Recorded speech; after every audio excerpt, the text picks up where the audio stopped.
Juru bicara Satgas COVID-19 Oku Rozali mengungkapkan, pihaknya telah menerima hasil tes swab kontak erat dengan 3 pasien yang sebelumnya dinyatakan positif COVID-19.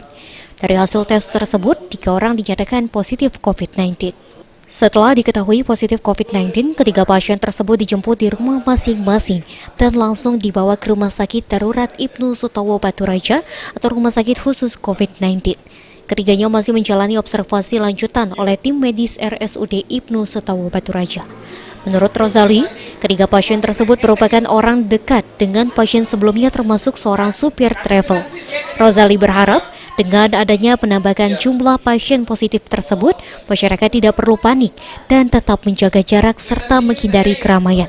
Sementara itu, tim surveillance Dinas Kesehatan Kabupaten Oku saat ini tengah melakukan kontak tracking terhadap 3 pasien positif yang baru. Pihaknya juga meminta warga melaporkan jika ada kontak erat dengan 6 orang pasien COVID-19 yang ada saat ini. Kabupaten Oku ada penambahan 3 yang terkonfirmasi positif. Kemarin jam 4 kita sudah terima hasil labnya dari provinsi, ya. Namun suratnya besok nyusul bahwa yang 3 ini sudah dinyatakan positif, yang hasil swabnya kita kirim beberapa hari yang lalu. Dari Kabupaten Oku, Ari Pranika, PAL TV.